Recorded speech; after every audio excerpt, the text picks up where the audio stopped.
Hello and welcome to Monkeys with Fire. You join me tonight on another Tabletop Tuesday, and this evening I shall be playing the 3 to 6 player board game Deranged from Hobby World International. If you are brand new to the channel, be sure to subscribe to get all the latest miniature painting and tabletop gaming videos. Also, don't miss the live Twitch channel weeknights Monday to Thursday from 7 o'clock BST. Click the link below.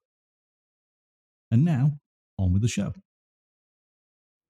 Deranged is a semi-cooperative adventure game in the vein of dark fantasy.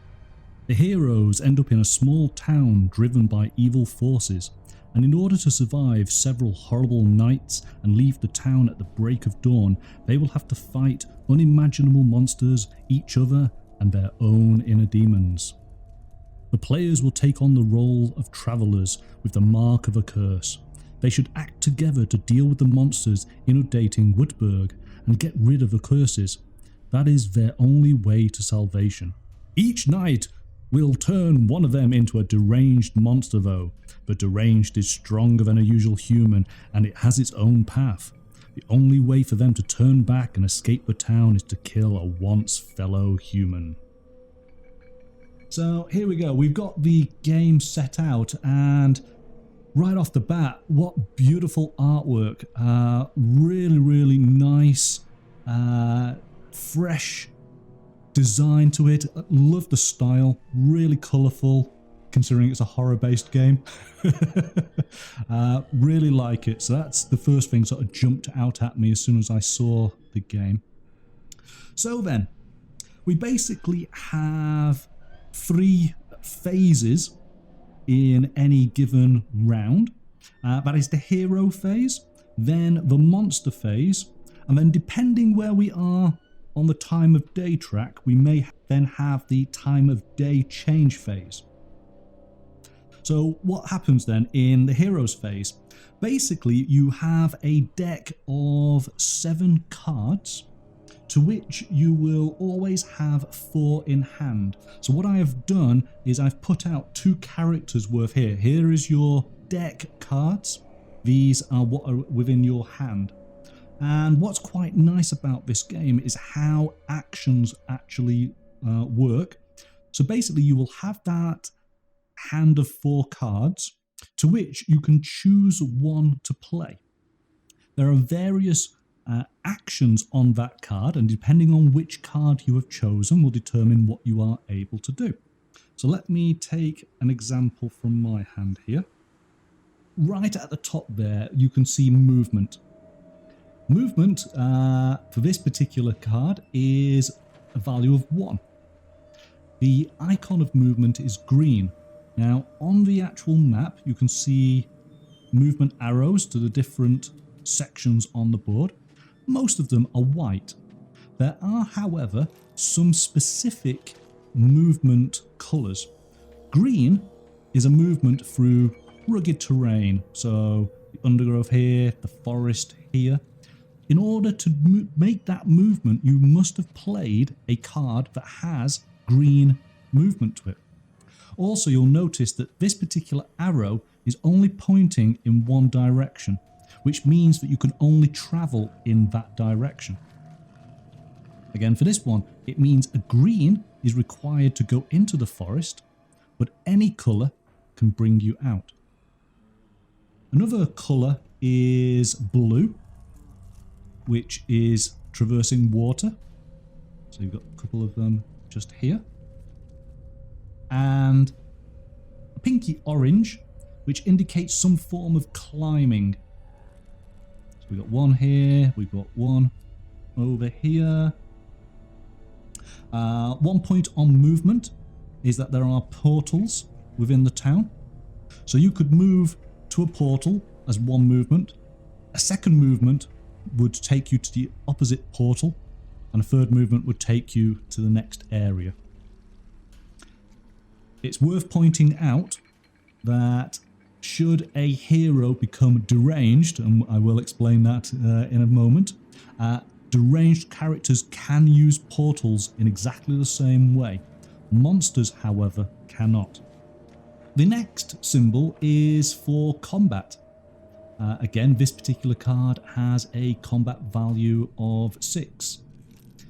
Right underneath it, it has a defense value, which is represented by a shield. Again, a value of 6. Combat in the game is very, very easy. Basically, once you've played your card, so long as your combat value is greater than your adversary's defense value, you will do the difference in amount of damage. And for this particular scenario, the ghosts only require 1 hit. So long as you are +1 over their defense, you will have defeated the ghost. Inversely, of course, that's exactly how defense works. You want to, if somebody attacks you, you want to be playing a card that has a higher defense than their attack skill. And that being the case, you will defend from that attack. One other point in regards to buildings.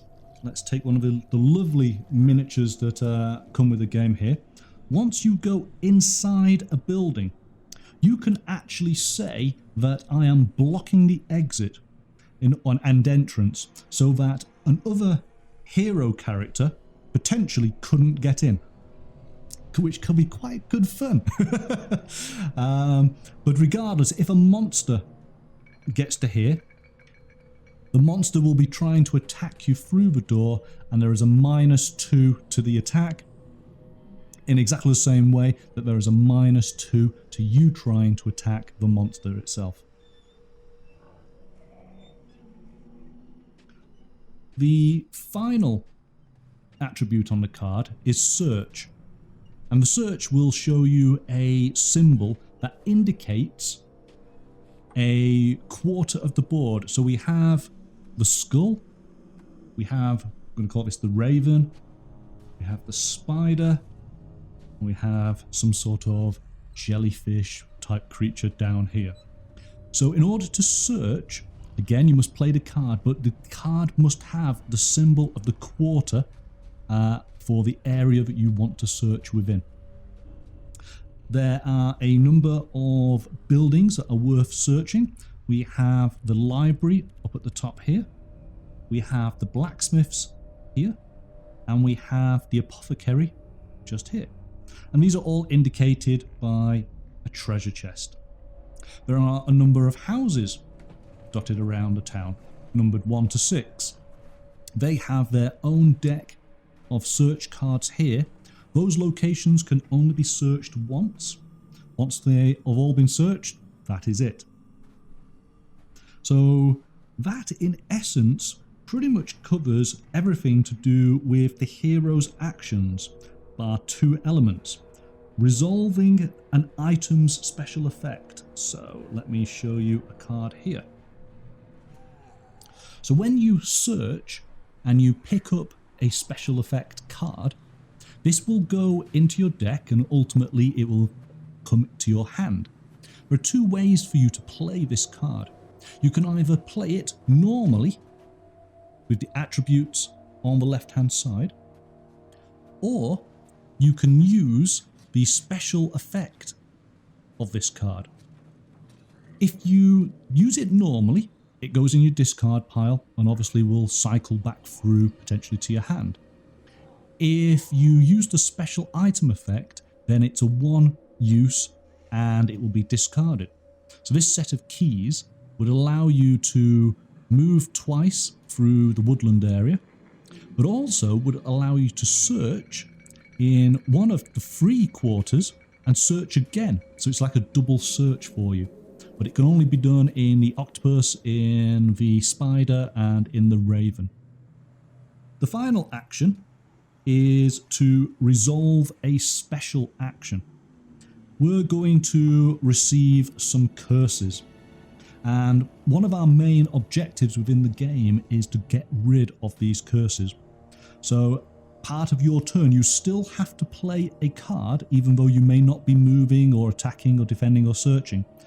But you will then say that I am resolving my curse, and so long as you have met the criteria of that curse, then that is using the special action. So I explained that we would play a card and we could then choose an action from that card. That first action is free during the daytime. Should you wish to take a second action, it's going to cost you 1 sanity. So each character has a character dial here, one indicating the character's health, one indicating the character's sanity. Should your character's health go all the way to 0, you will die and you will be resurrected at the Angel, but you will have acquired an additional curse. And of course, you must get rid of these curses. If you get to the bottom of your sanity, you will draw a curse card, but you may not spend sanity on actions until you are able to boost up your sanity value again. So how do you do that? You can rest.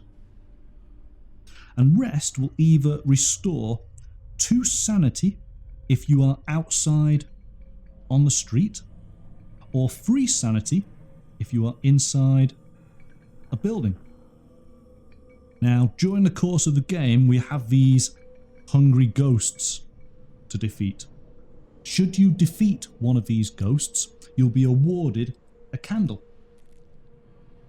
Like so. A candle can be used at either the beginning or end of your turn, and each candle that you discard can either restore 1 sanity or 1 health, or it can add 1 to your attack value in that particular turn. And that is everything that the hero can do. So then, let's talk about being deranged. We potentially might pick up a token, or a curse might afflict us so that we become deranged. We cannot win the game as in an individual if you are deranged. And I will go through actually what the victory and defeat conditions are in a moment. But a deranged is a human that has kind of lost himself to the insanity of the situation. He has become a super creature. And so what happens now is your deck of cards are reversed. So you're now looking at the abilities along the bottom of the card. A deranged can't do as much as a human. They can't use items, they can't search, but what they are good at is movement and attacking and defending. Because all a deranged character wants to do is kill another hero character. By killing a hero, they will cease to be deranged and will revert back to their normal human form. And of course, that is part of the conditions of winning. You need to be human to be able to win. So, how do we actually win the game? The player at the end of the last night, now we are playing the introductory scenario, which essentially means that we've got to survive the day and through to the night until the next morning. We must get to the enchanted gate. We must not have a deranged token, and we must have no curse cards. And that being the case, we would have survived the ordeal. If we have any of those elements, if we are deranged, if we have a curse card, if we don't get to the gate, then we have failed. Some of the action cards have a symbol which is an hourglass. Should you play a card with the hourglass symbol, that will move the time track token around the sundial. Once it does pass over from day into night, then there will be effects that will take place, and I will explain them when they happen. So there is a strategy to being careful as to what cards you play, because you may not want time to tick past so quickly.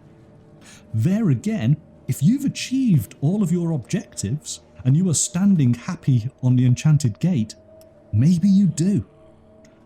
As much as this game might sort of suggest there's allegiances between the heroes, those allegiances are very fragile, and it's a case of, if you're going to win and you just want to win on your own, maybe you don't want to help out the rest of the group. Okay then, so good evening, Paranoid Spectre. Good evening, everyone. I'm glad to be back.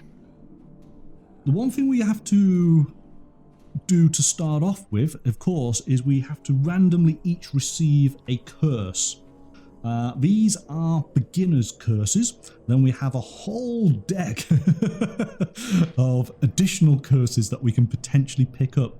So I'm just going to shuffle these so that I don't know what we've got. These are open information. So Paranoid, this is going to be your curse. I'm perfectly prepared to go insane. Okay, I'm sure it possibly might happen. So you must discard this curse in either the apothecary or the library. Okay? Mm-hmm. So that's your first curse. So Julia, you've got exactly the same, it would seem. Discard this curse in the apothecary or the library. Put that there. My curse is to discard in the blacksmith or the library. We're all off to the library, it would seem. That's quite appropriate for a librarian, I think. Once it turns from day to night, we will receive a night goal. We will not know what these are until nighttime happens. Okay, so I'm just going to shuffle them. And this is one to Paranoid. This is one to Julia. This is one to me. Right, we are all set and ready. So we're going to start with Paranoid. It will then go to me. It will then go to Julia. And then it is the monsters phase. So starting with you, Paranoid, you can choose a entrance point to the town to put your figure. Where would you like to enter the town from? I want to enter the town from the right. As in up at top right or pure right? Pure right. Pure right? Okay, there we go. Julia, where would you like to enter the town from? From the left, next to the gate. All right. So that's kind of, I guess that's there, isn't it? Because you actually start slightly off the board. I am going to start up at the top there with the ghost. All right then, Paranoid. So this is your hand of cards. So what have you got? You've got a 4 movement, which is climbing, with a 3 attack, a 1 defense, and searching the raven. A 2 movement going through the undergrowth with a 5 attack, a 3 defense, searching the octopus. Then you have a 3 movement going through water with an attack of 4, defense of 2, searching on the spider. And finally, a movement of 1 through water, a attack of 6, a defense of 6, and searching a spider. So which card? I guess I want to take my movement 4 action. Okay. And move 4 areas to the left. All right, so you're going to go 1, 2, 3, 4. So we draw up a new card for you. And this is movement 5, attack 2, defense 0, searching on the raven, but it also has a time icon to it. So it now wraps on round to me. Ooh, this is a tough one, but I am selfish.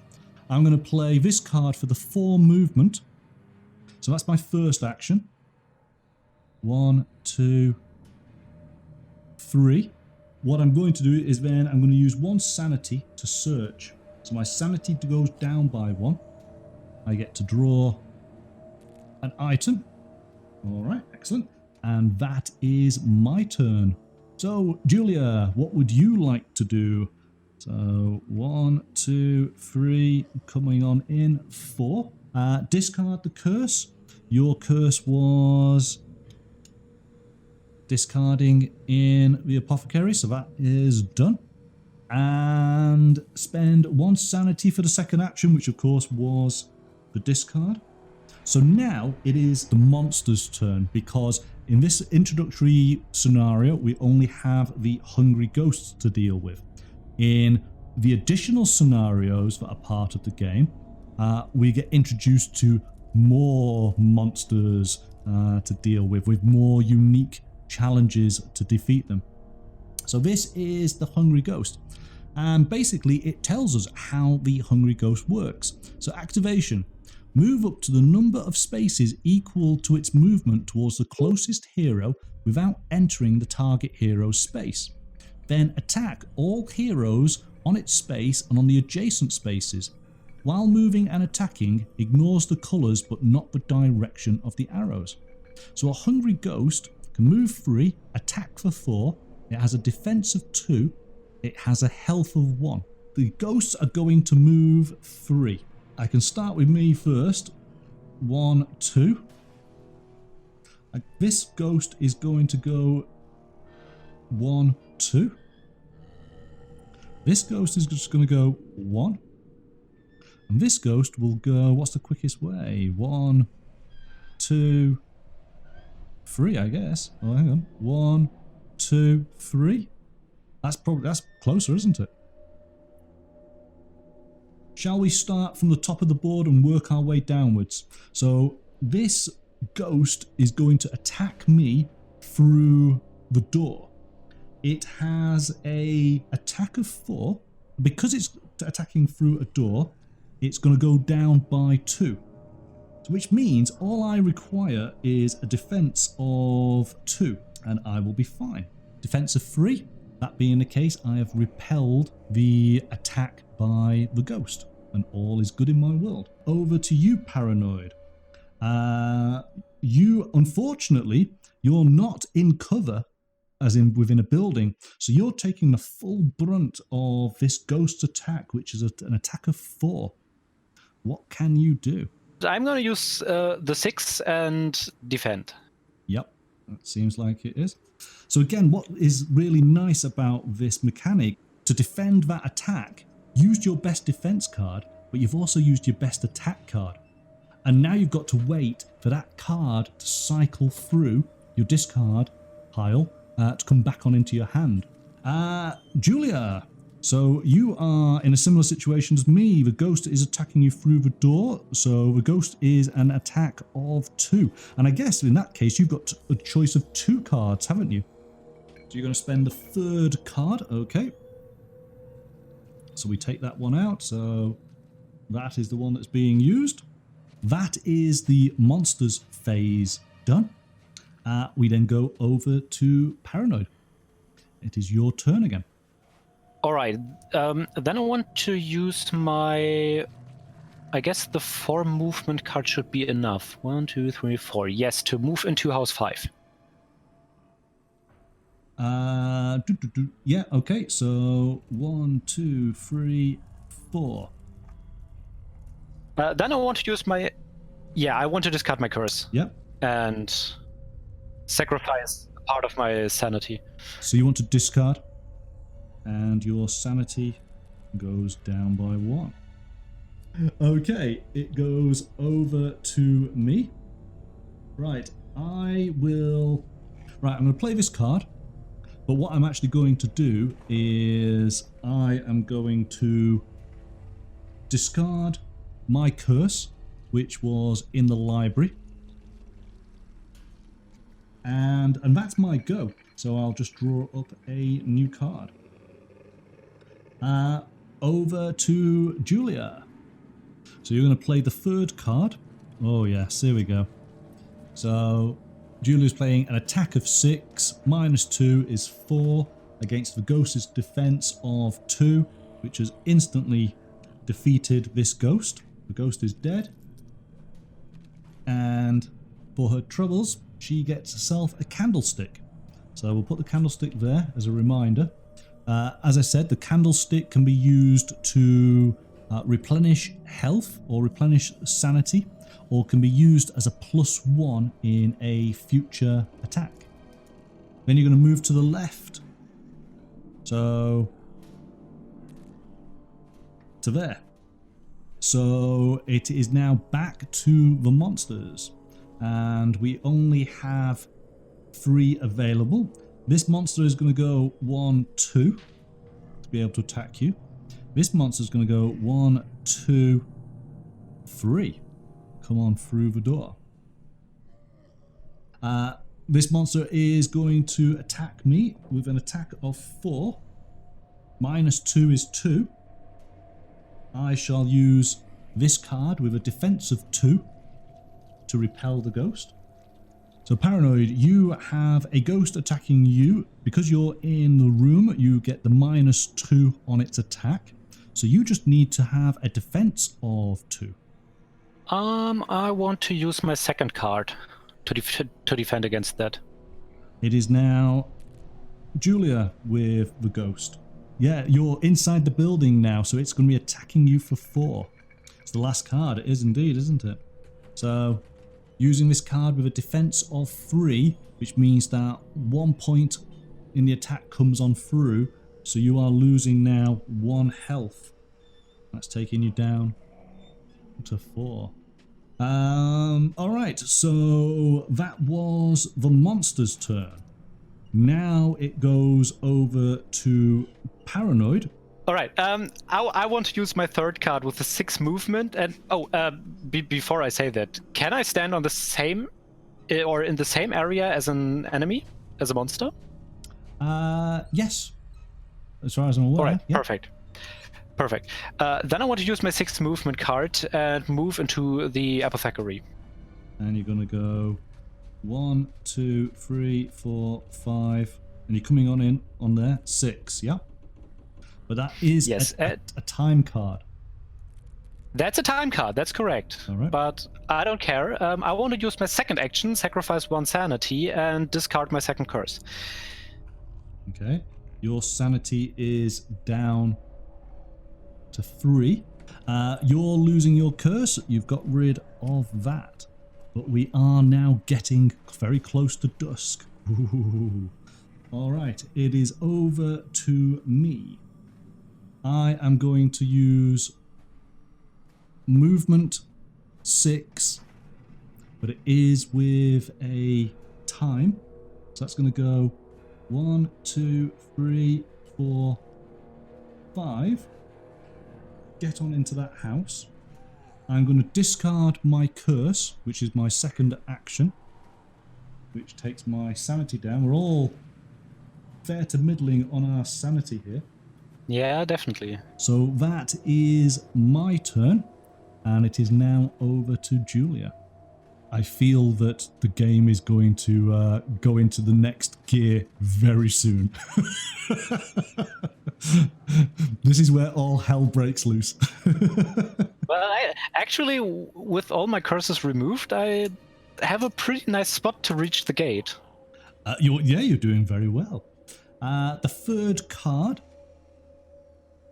movement 5, going to house 4 and searching for the second action. Okay, so 1, 2, 3, 4, 5 down there. You are going to do a search for the second action, so I'm going to knock your sanity down, and you're doing a search, and you have the mighty hammer. Okay, so it is now the monster's turn. So monsters are moving up to 3. 1, 2, 3. 1, 2. He's quite happy there. This monster's just going to stay put, I guess.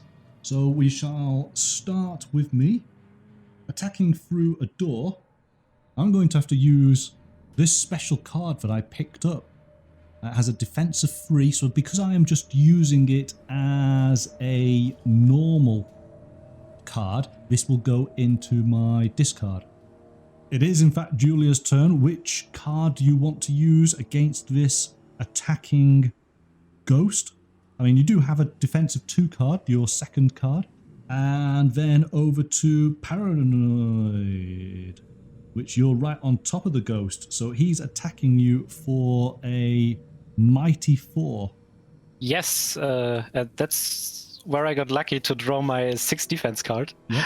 So, I'm going to use that. Yep. Done. And so the ghost has had no effect on you, which is great.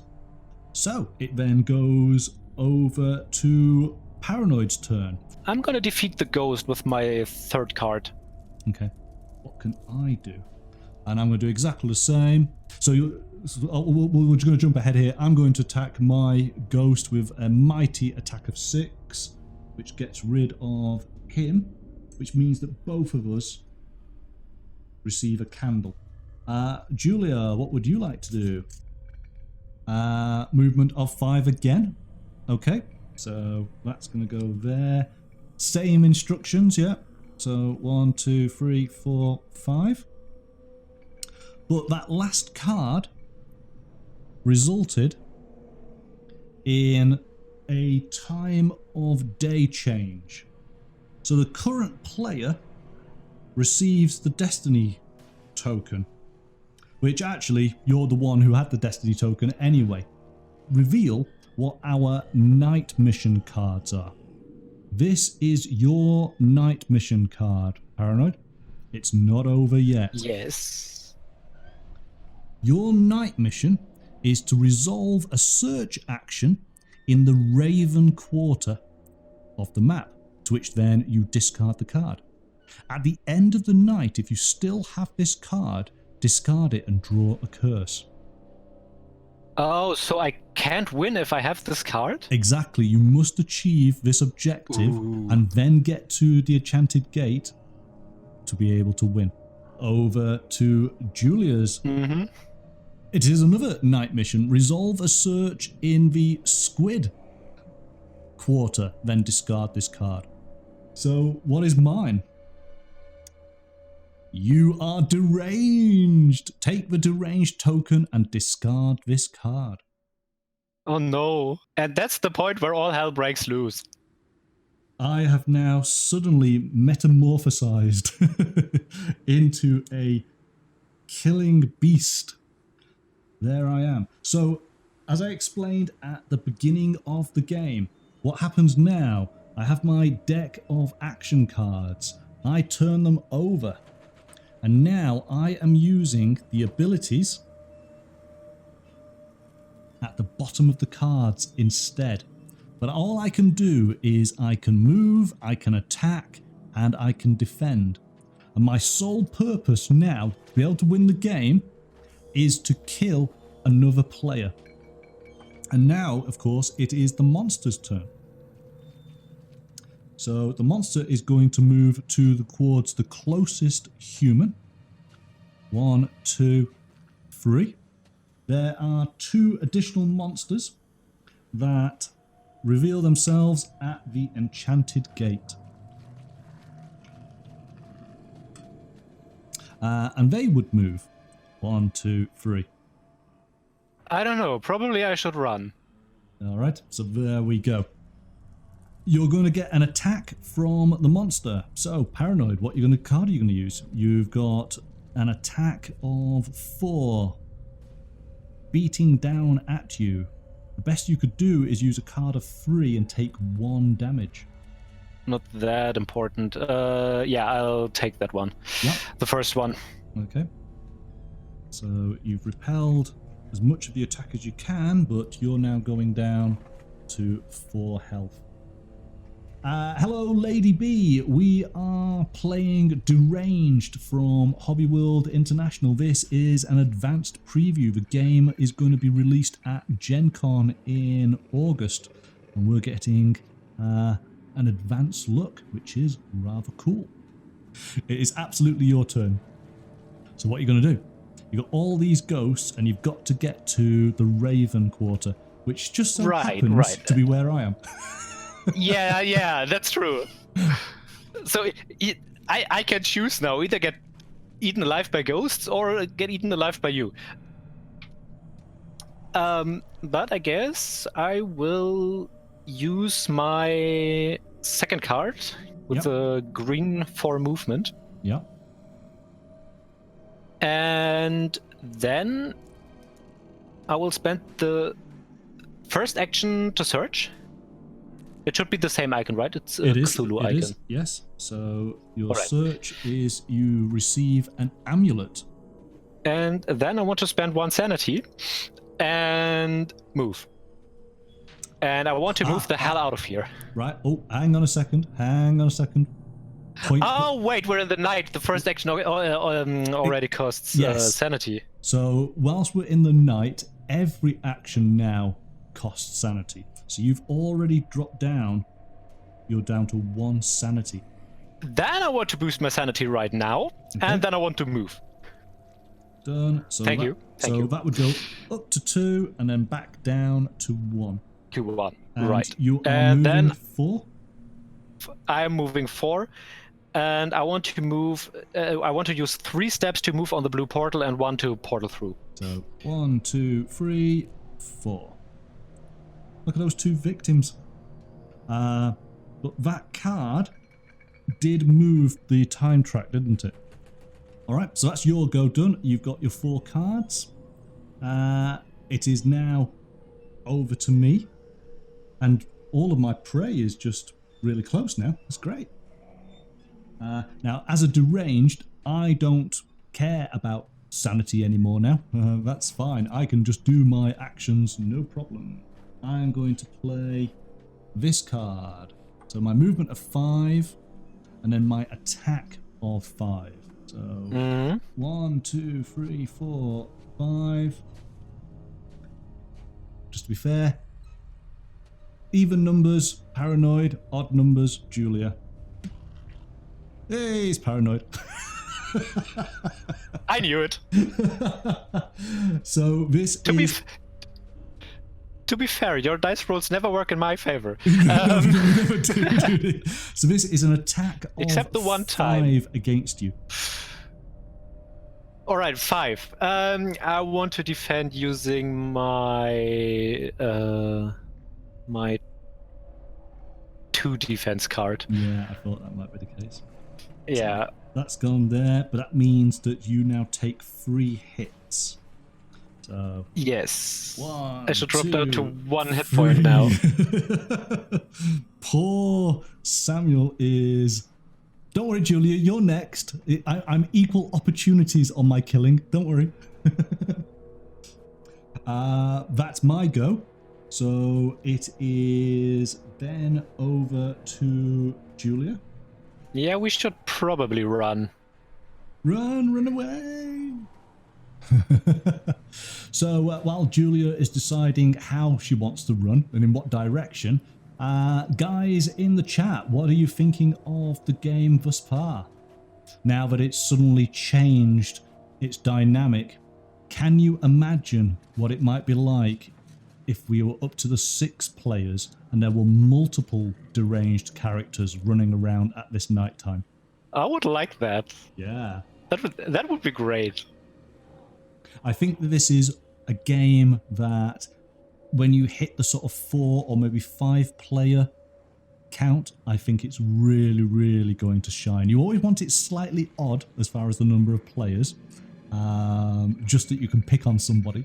but having that number and multiple deranged running around, yeah, I think that's where it's going to shine.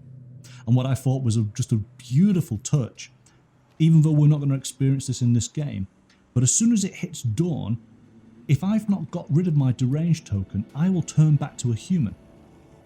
And then everyone's friends again. But then when the next night happens, I will turn deranged. There's nothing I can do to get rid of deranged token other than killing somebody. So I can try and achieve my objectives during the day, And as soon as nighttime hits, bang, I've got to get one of the other players. And I think that's brilliant. That's so much fun. Yes, definitely. Okay, so first, heal myself with a candle. All right, candle gone, and you are being healed, so you're back up to 5. And then play the third card. So not advanced time, I'll move to the library. So that goes 1, 2 in there. Because every action that you heroes do now is costing you sanity. So in fact, Paranoid, you might be in a spot of bother. Yeah, thought so.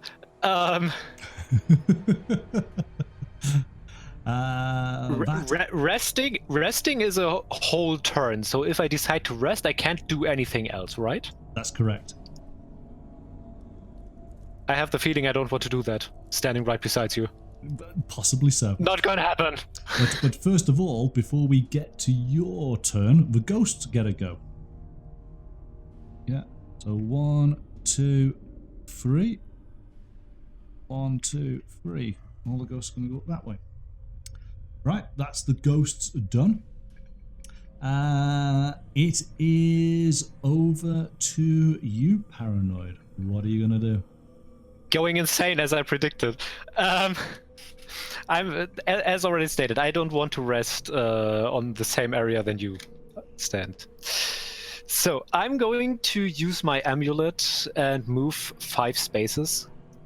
Okay. Do I really need to move 5 spaces? 1, 2, 3, 4, 5. Yes, and I'm moving into house number 3. Okay, so 1, 2, 3, 4, 5. That means that you now have gone insane. You are a gibbering wreck in this house. And Yes. you draw a curse. And you may not spend sanity on actions until you've restored it. So pretty much now you're gibbering in the corner in the fetal position. You can't do anything now until you rest, essentially. Right? And your curse... I knew that. I knew this would come. I knew it. And your curse is... When this card is revealed, a hungry ghost is spawned on the place of power in the... Squid Quarter. You discard this curse in either the library or the blacksmiths. So that goes there, and we now get a ghost appearing here. That is so lucky for you. If it was in the Raven Quarter, you would be in serious trouble. It is now my turn, and I'm going to be fair again. Odds are going to be Paranoid, evens are going to be Julia. That's an even. Sorry, Julia, I'm coming to get you. This is mean. I'm going to play this card. So that is 4 movement. Well, I'm quite happy. 1. And it is an attack of 7. So through a doorway, that is going to be a 5. What have you got, Julia, to defend an attack of 5? The best you can do is a 2, which is going to be 3 health off you. Someone's going to die. And I'm just glad it's not me. You're going to use the last card? Yeah, there we go. So that's gone. You lose 3 points of health. 1, 2, 3. You are down to 1-1. Both of you are not faring well at all. This ramped up really, really quick. It is now, in fact, Julia's turn. What would you like to do? Oh, just resting, no cards. All right. So you're brave. It is now the monster's turn. So the monsters are going to move 3.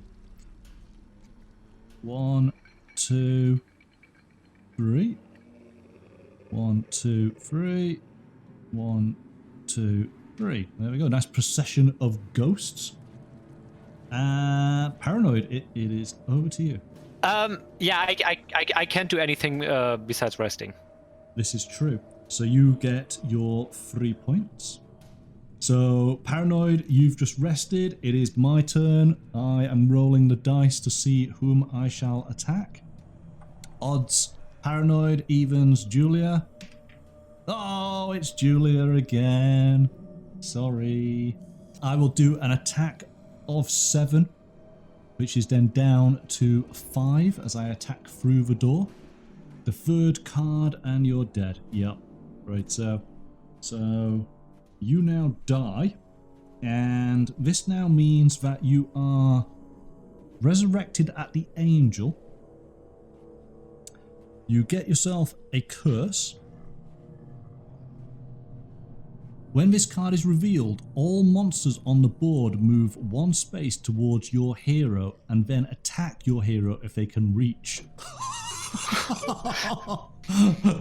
And you discard this curse in house 1 or 2. That is... Oh, that's... Well... 1. 1. This is a whole lot of bad luck. 1. That's just so unfair. But now, of course, because I killed Julia, I transform back to being a human, going, what was going on? I don't know. It's all a bit foggy. My cards now rotate round back to their normal phase. Okay, so that was my turn done. And so now it is Julia's turn. Oh gosh, yeah, all these monsters are going to attack me, aren't they? I guess. Yeah. So Julia comes back. Welcome back to the land of the living. You're going to go with second card and head towards house 2. It does move the time.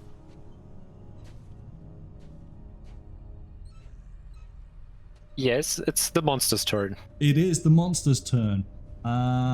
These guys are going to stay there. He's going to join them. Oh my goodness. I think death is imminent for me. Yes, for sure. All right then. So each of these ghosts is doing 4 damage against me. So I am dead. So I am off there.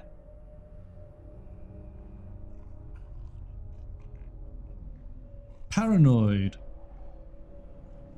You've got 1 sanity left, remember? So... I've got 1 sanity left. That's absolutely correct. Okay.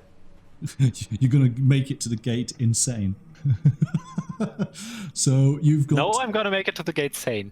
You've got 3... Hey, remember you have a candle. You have 3 monsters up against you. So right.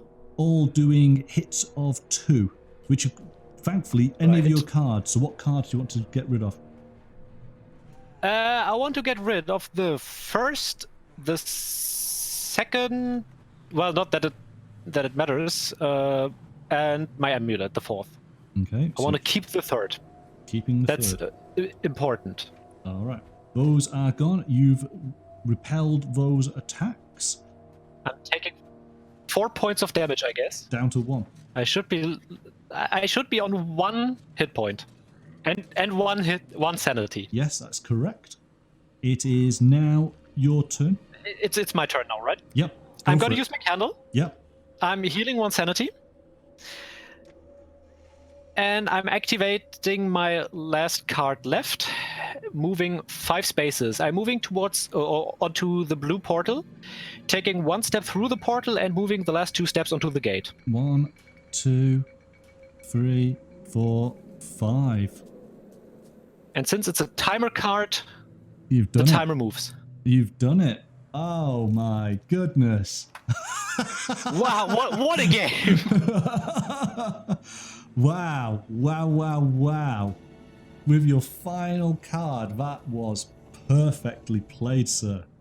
We get to the end of the game. Paranoid has met the end game criteria. He succeeds. that was an intense game. Really, really good fun. Good fun. It was. It was really intense, and this is a game that will make its way onto my list of games to buy. Excellent. Excellent. I really like it. I really, really like it.